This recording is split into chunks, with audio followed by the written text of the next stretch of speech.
Ini yang saya sebutkan tadi, waqad kariha jama'atun minal mutaqaddimin al-khatma fi yaumin wa lailah. Dan sekelompok ulama dari mutaqaddimin memakruhkan hatam Al-Quran dalam tempo 1 hari 1 malam. Wa yadullu alaihi al-hadits as-sahih an Abdullah bin Amr ibn al-As radhiyallahu anhuma qala Rasulullah sallallahu alaihi wasallam la yafqahu man qara'a al-Qur'ana fi aqallim min thalas.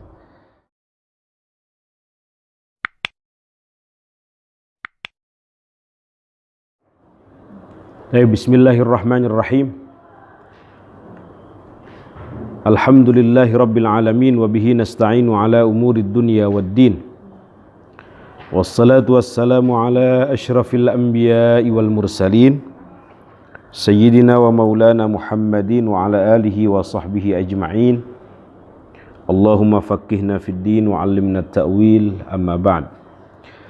Qala al-muallif rahimahullahu tabaraka wa ta'ala wa nafa'ana bihi wa bi'ulumihi wa amaddana bi asrarihi fid darain amin. Qala wa rawa as-sayyidul jalil Ahmad ad-Dawraqi. As-Sayyid Al-Jalil Ahmad Ad-Dawraqi meriwayatkan bi isnadihi dengan sanadnya an Mansur bin Zadan, dari Mansur bin Zadan min ubadit tabi'in, dari pembesar ahli ibadah kalangan tabi'in, radhiyallahu an, semoga Allah meridai Mansur bin Zadan ya.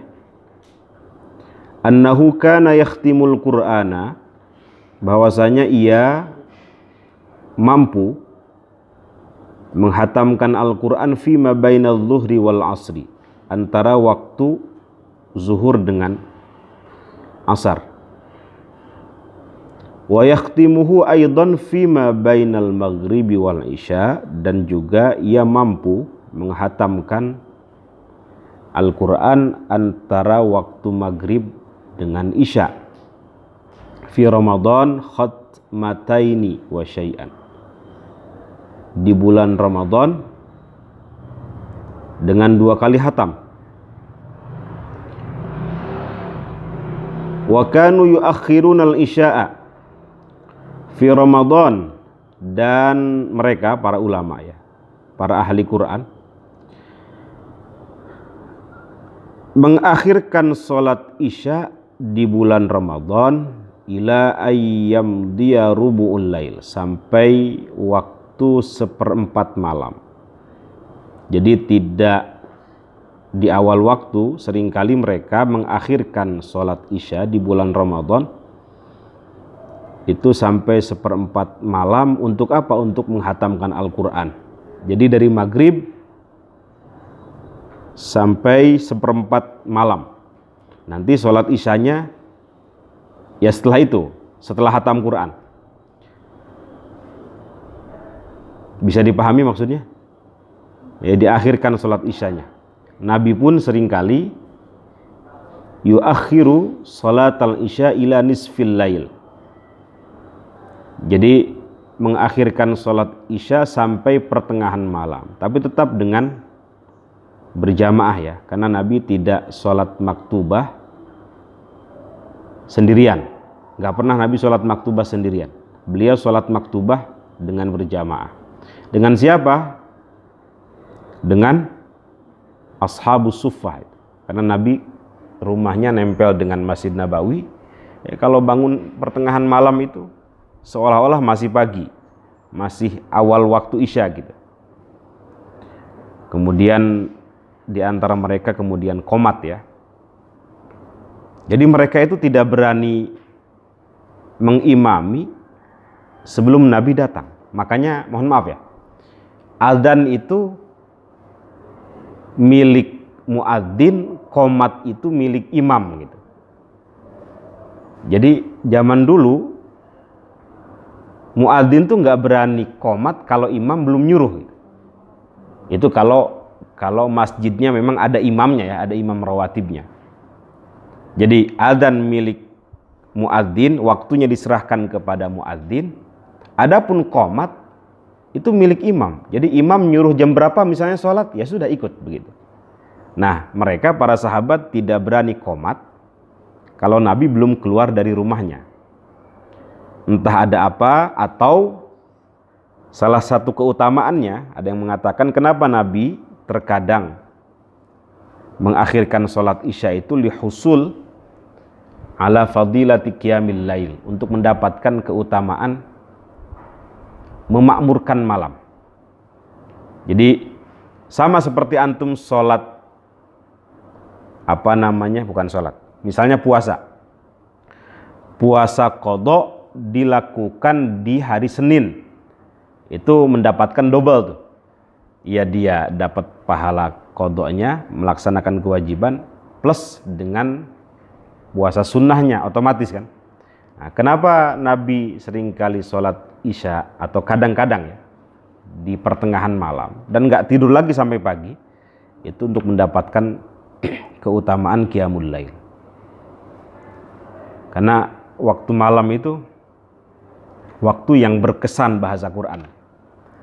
Qumil laila illa qalila nisfahu aw inqus minhu qalila aw zid alaihi warattilil. Terus warattilil qur'ana tartila. Terus aw zid alaihi warattilil qur'ana tartila. Nah, inna ada terusannya. Inna nasyi'atal laili hiya asyaddu wata'aw wa aqwamu qila. Jadi bacaan Quran yang dibaca pada malam hari, sholat yang dilakukan pada malam hari, semuanya berkesan. Kalau bahasa Imam Asy-Syafi'i, ketika kita berdoa pada malam hari itu, ibarat kita melempar panah, itu akan sampai pada sasaran. Ya, inna nasyi'atal laili hiya asyaddu wata'aw wa aqwamu qila. Dan memang kalau kita ingin mencari kekhusyuan itu pada malam hari. Taib. Ini ada ulama yang mampu menghatamkan Al-Quran antara maghrib sampai waktu isya, tapi isyanya diakhirkan sampai 1/4 malam. Wa rawa Abu Dawud bi isnadihi as-sahih. Dan Abu Dawud meriwayatkan dengan sanadnya yang valid, yang sahih, anna Mujahidan, sesungguhnya Imam Mujahid. Imam Mujahid ini kemarin siapa? Muridnya Imam Ibnu Abbas ya, termasuk Syekhul Mufassirin pada masanya. Kana yakhtimul Qur'ana fi Ramadan fi ma bainal maghribi wal isya. Bahwasanya Imam Mujahid mampu menghatamkan Al-Quran di bulan Ramadan itu antara waktu maghrib dengan isya. Fi kulli lailatin min Ramadan, di setiap malam di bulan Ramadan. Dan mohon maaf, yang begini tidak sedikit, termasuk Imam Syafi'i. Kalau memasuki bulan Ramadan, itu dalam riwayat yang sampai, beliau menghatamkan 2 kali hatam Al-Quran, dan itu dalam sholat. Maka yang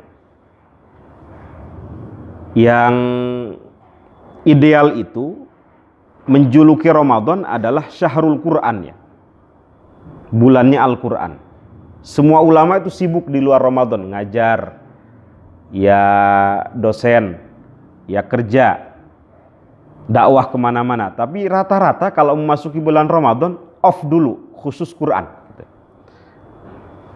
Kiai Dimyati Cidahu, pernah saya cerita ya, itu nggak turun sahur sebelum hatam Al-Quran di dalam sholat. Abuya Cidahu, Abuya Dimyati Cidahu, nggak turun sahur sebelum selesai Al-Quran dalam sholat tarawih. Nah, semua keluarganya hatam Quran, istrinya, anak-anaknya semua hafid. Jadi mereka tidak sholat jamaah dengan santri, sholat jamaahnya di rumah bareng dengan keluarganya, disimak sama keluarganya sendiri. Nggak turun sahur sebelum hatam Al-Quran. Dan beliau, menurut biografi yang saya baca, itu punya tirakatan sehari hatam sampai 40 tahun. Abuya Dimyati Cidahu. Ya. Jadi ini banyak ulama yang kalau memasuki bulan Ramadan itu mereka benar-benar mengkhususkan diri untuk Al-Quran. Ada seorang ulama dari Mesir, siapa? Syekh Mutawalli Sya'rawi, mengatakan sebenarnya Ramadan itu bulan biasa, tetapi dia mulia karena Al-Quran diturunkan pada bulan ini, pada bulan itu. Jadi sebenarnya awalnya bulan biasa, kemudian menjadi naik derajatnya, menjadi mulia karena Al-Quran diturunkan pada bulan Ramadan. Maka yang ideal Ramadan itu disebut dengan Syahrul Quran. Yang tadinya biasa hatam seminggu sekali misalnya di luar Ramadan, kalau masuk Ramadan bisa sehari sekali. Ulama zaman dulu. Apalagi memasuki 10 terakhir bulan Ramadan, lebih tancap gas lagi. Nah ini Imam Mujahid ya, diriwayatkan dengan sanad yang sahih oleh Imam Abu Daud bahwa dia mampu menghatamkan Al-Quran pada bulan Ramadan antara maghrib dengan isya. Setiap hari, setiap malam pada bulan Ramadan. Wa an Mansur, ada satu riwayat lagi dari Mansur, qala kana Aliyul Azdi yakhtimu fima bainal maghribi wal isya kulla lailatin min Ramadan. Ada seorang ulama namanya Ali Al-Azdi, dia mampu menghatamkan Al-Quran antara maghrib dengan isya setiap malam di bulan Ramadan. Ya, sama dengan Imam Mujahid ya. Wa an Ibrahim bin Sa'ad qala, catatan saya di sini beliau wafat tahun 183 Hijriah. Ibrahim bin Sa'ad qala, dia berkata, kana abi, berarti abi siapa namanya? Sa'ad ya. Bahwasanya ayahku yahtabi. Yahtabi itu duduk dengan ihtiba ya. Jadi duduk dengan melilitkan surban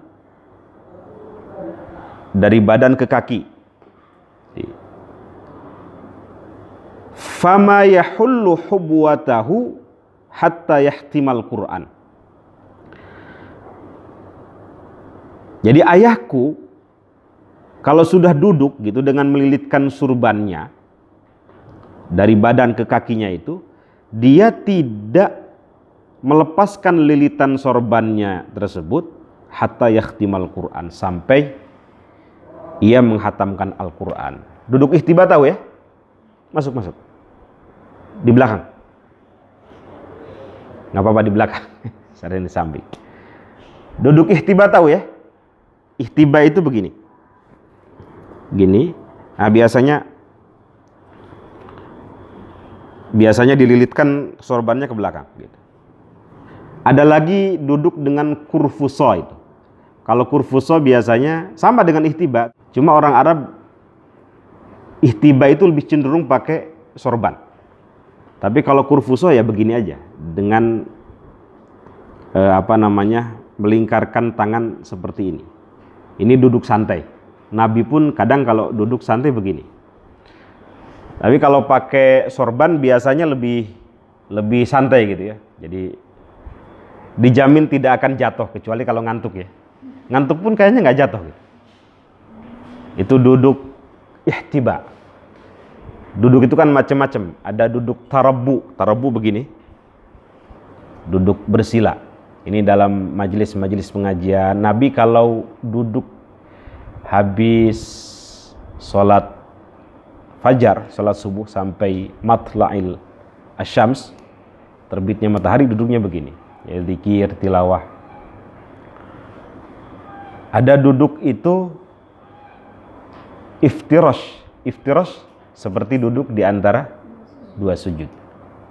Ada lagi tawarruk duduk di tasyahud akhir itu ya.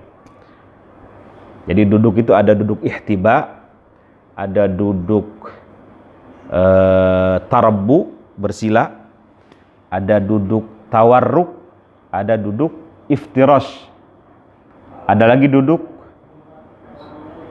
bersandar ittika muttaqi. Nah, duduk bersandar gimana? Ada lagi duduk itu ik'a, tahu ik'a?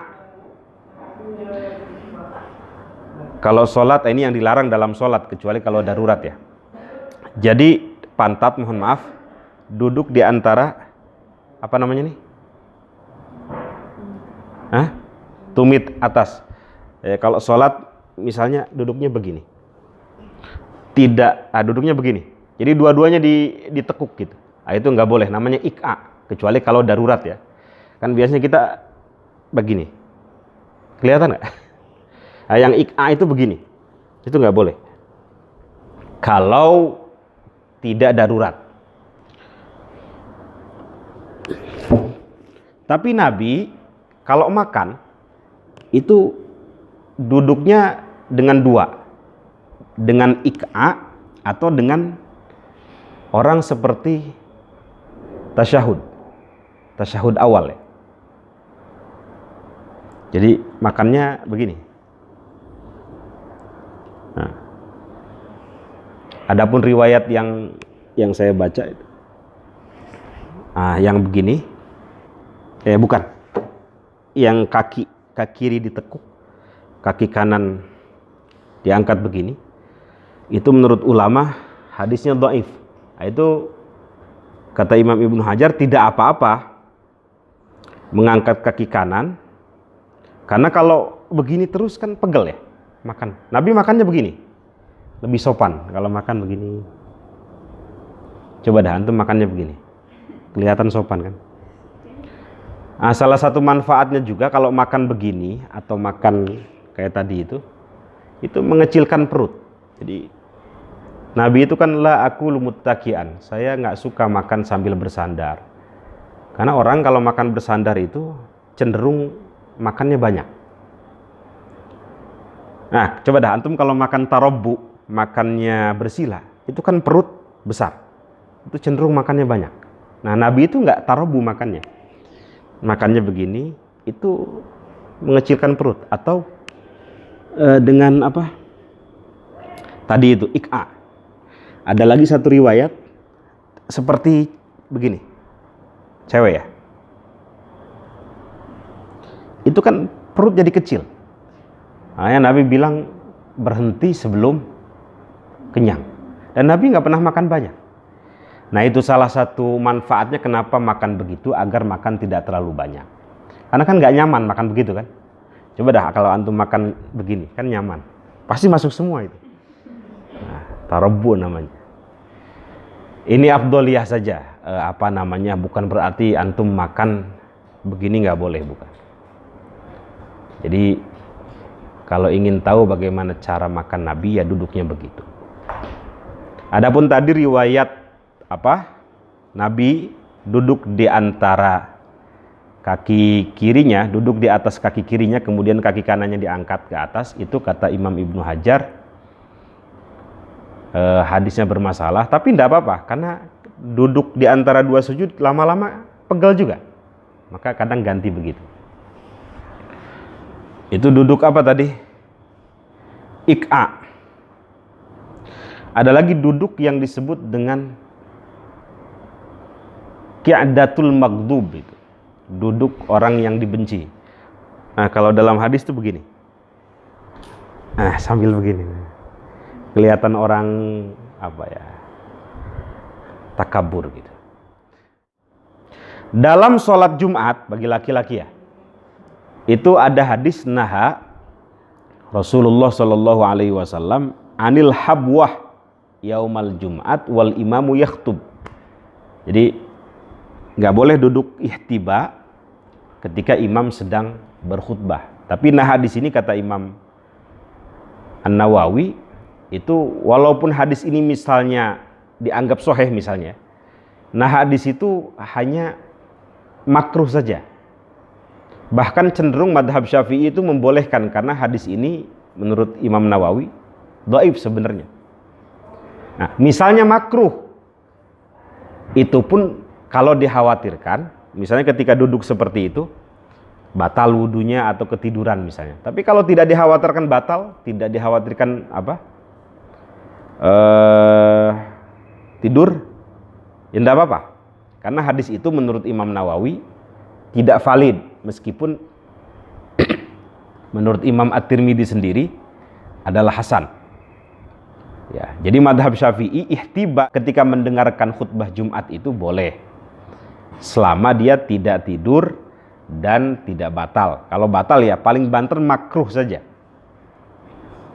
Jadi larangannya la yadullu ala tahrim, tidak menunjukkan kepada keharaman. Tapi begini juga ya, meskipun dalam madhab Syafi'i boleh, mubah, tapi adat orang mendengarkan khutbah itu bukan adat, etika ya. Pantas nggak kira-kira gitu orang ngomong di Indonesia ya? Kalau mungkin di Arab lain lagi pandangannya. Di Indonesia begini gitu khutbah, kira-kira pantas nggak dari sisi etika? Atau misalnya duduk nongkrong misalnya, tahu duduk nongkrong kan? Lagi khutbah Jumat nih, abian. Nah, saya nongkrong duduknya gitu, tidak meletakkan pantat saya di bawah. Duduk nongkrong tahu kan? Itu pantas nggak kira-kira? Walaupun boleh, kayak saya kira nggak pantas. Nabi pernah makan kurma sambil nongkrong gitu, tapi bukan dalam khutbah Jumat, bukan. Jadi ada etika yang harus disesuaikan dengan keadaan masyarakat. Seperti misalnya malaikat Jibril belajar kepada Nabi kan duduknya lain, duduknya sopan itu. Jadi duduknya seperti duduk di antara dua sujud begini kan. Nah, kemudian akhbirni ya Muhammad anil Islam. Jadi duduk orang belajar tuh yang sopan begini. Cuma kalau begini terus antum pegel kan? Pegel. Ya, yang tarabbu lah. Tarabbu itu masih dianggap sopan. Itu anwa'ul qu'ud ya. Macam-macam cara duduk. Ada tarabbu, ada kurfuso. Kalau tarabbu bersila, kalau kurfuso ini duduk seperti tadi ihtiba, tapi ihtiba bedanya dengan kurfuso ya pakai sorban aja. Ada yang disebut dengan iftirosh, tawarruk, ik'a, magdub tadi yang tidak disukai Nabi dan seterusnya. Ya. Sa'ad, kata anaknya, itu tidak melepaskan lilitan sorbannya ketika duduk ihtiba itu sampai dia khatam Al-Quran. Luar biasa. Wa ammal ladzi yakhtimul Qur'ana fi raqa'atin fala yahsuna li kathratihim. Dan adapun orang yang menghatamkan Al-Quran dalam satu rakaat salat, fala yahsun, mereka tidak terhitung jumlahnya, li kathratihim, saking banyaknya yang melakukan. Faminal mutaqaddimin, maka di antara orang-orang yang mampu menghatamkan Quran dalam satu rakaat, ya di antaranya Utsman bin Affan, Sayyiduna Utsman ibnu Affan, wa Tamimun ad-Dari, Sayyiduna Tamim ad-Dari, wa Sa'id bin Jubair, Sayyiduna Sa'id ibnu Jubair radhiyallahu anhum, khatmatan fi kulli raka'atin fil Ka'bah. Satu kali hatam di setiap rakaat dalam Ka'bah. Wa ammal ladzina khatamu fil usbu'i marrah fakatsirun. Dan adapun orang-orang yang mampu menghatamkan Al-Qur'an dalam waktu satu pekan, satu minggu sekali, fakatsirun juga banyak jumlahnya. Nukila an Utsman bin Affan, diriwayatkan dari Sayyiduna Utsman ibnu Affan radhiyallahu anhu, wa Abdullah ibn Mas'ud, wa Zaid bin Thabit, wa Ubay ibn Ka'ab, Sayyidul Qurra ya. Kalau Abdullah ibn Mas'ud sahibus sirrir Rasul sallallahu alaihi wasallam,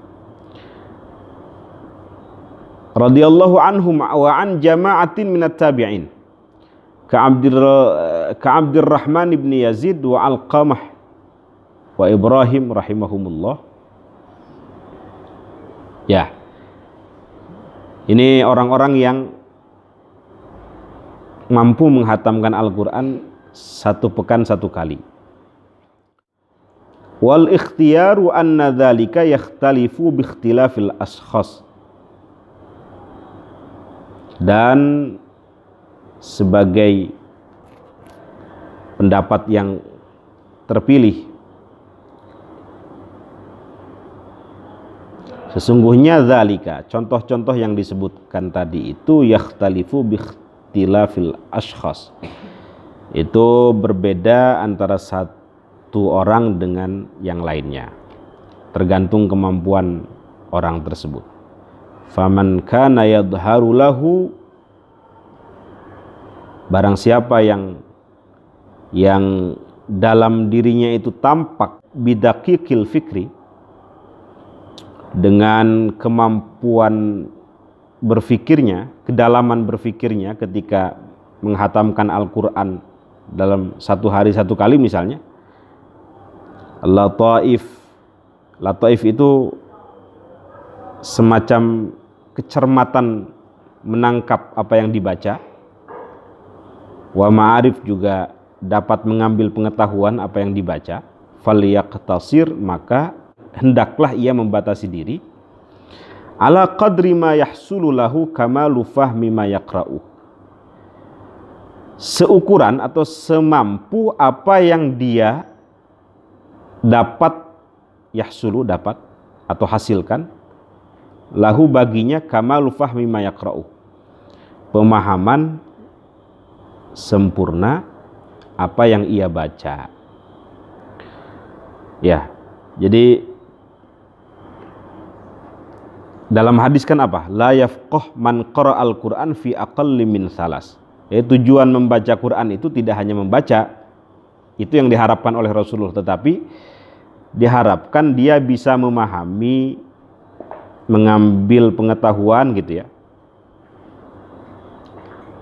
Kalau dalam 1 hari misalnya di luar hadis ya, orang itu mampu menghatamkan Quran 1 kali hatam, tapi dia bisa yadharu lahu bidaqiqil fikri lataif wa ma'arif, ya enggak apa-apa.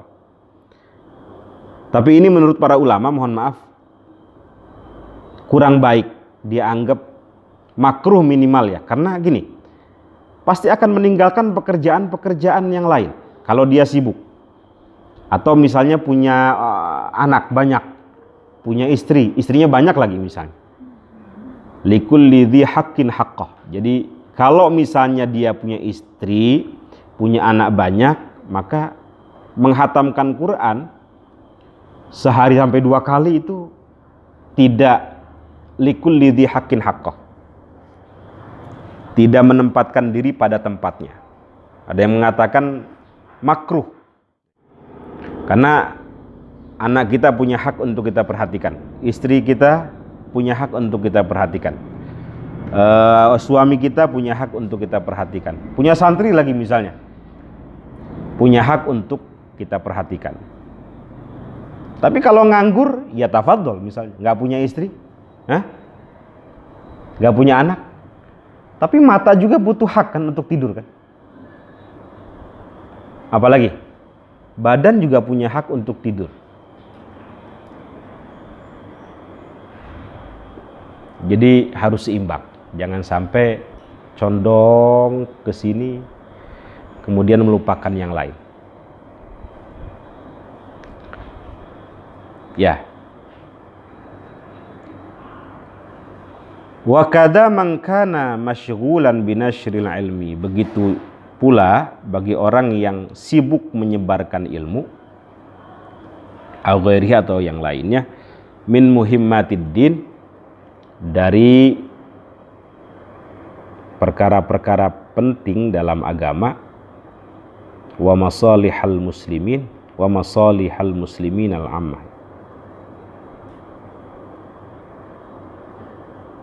ya, dan mengurusi kepentingan kaum muslimin secara umum. Falyaqtasir ala qadri la yahsulu bisababihi ikhlalun bima huwa mursadun lah, maka hendaklah ia mencukupkan diri, membatasi diri maksudnya, tidak terlalu banyak menghatamkan Quran. Ala qadri la yahsul, sesuai dengan kadar kemampuan la yahsul yang tidak, la yahsulu bisababihi, yang tidak menyebabkan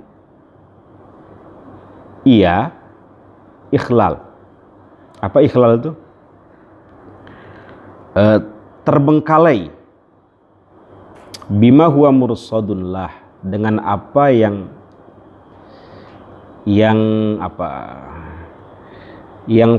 telah diberikan kepadanya, dengan tugas yang telah diberikan atau dipercayakan kepadanya.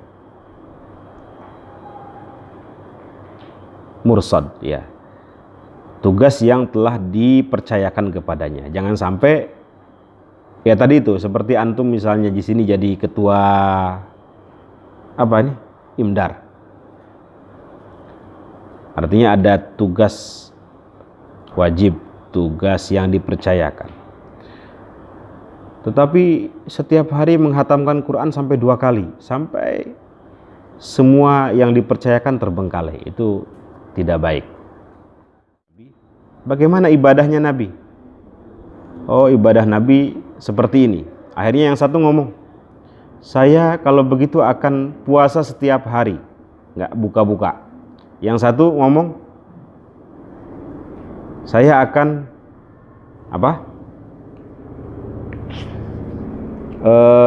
bangun malam tiap hari, tidak tidur gitu. Nabi sudah diampuni kesalahannya, sementara kita belum tentu. Nah, makanya dia ingin melebihi Nabi. Kemudian yang satu, innila atazawwajun nisa, saya tidak akan menikahi perempuan. Kemudian Nabi mendengar, apa kata beliau? Saya ini orang yang sudah diampuni kesalahannya. Innila akhsyakum lillah wa atqakum lah, dan orang yang paling takut di antara kalian. Tetapi ana asum wa ana uftir, saya puasa juga saya buka, nggak puasa tiap hari. Yang satu lagi kata beliau, ana anam wa ana arkud, saya tidur juga saya bangun. Jadi ada hak untuk tidur, untuk istirahat. Wa atazawwajun nisa, dan saya juga menikah. Jadi Nabi memandang orang ini berlebihan gitu. Sehingga mungkin akan mengabaikan kewajiban-kewajiban yang lain. Wa in lam yakun min haula'il mazkurin, dan jika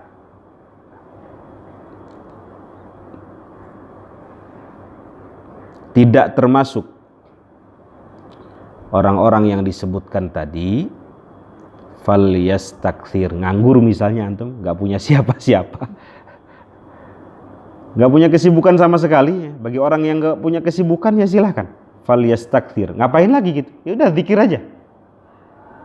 Nggak punya anak, nggak punya istri, nggak punya apa-apa, zikir aja udah. Falyastakthir ala qiraatil Quran ma'amkanah, sesuai apa yang dia mampu, sesuai kemampuannya, min ghairi khurujin ila haddil malal. Nah, dan ini juga tetap ada batasannya, tanpa keluar dari batasan malal. Malal itu bosan.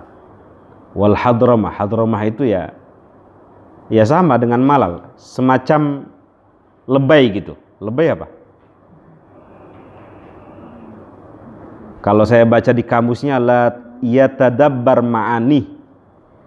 Jadi semangat di awal, tetapi setelah itu nggak ngaji lagi, dan semangatnya itu tidak yatadabbar ma'ani. Ini hadramah.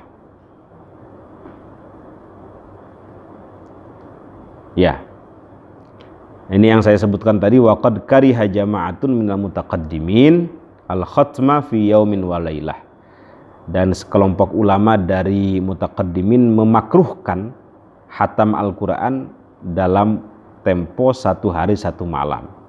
Wa yadullu alaihi al-hadits as-sahih an Abdullah bin Amr ibn al-As radhiyallahu anhuma qala Rasulullah sallallahu alaihi wasallam la yafqahu man qara'a al-Qur'ana fi aqallim min 3. tidak akan faham orang yang membaca Al-Quran kurang dari 3 hari.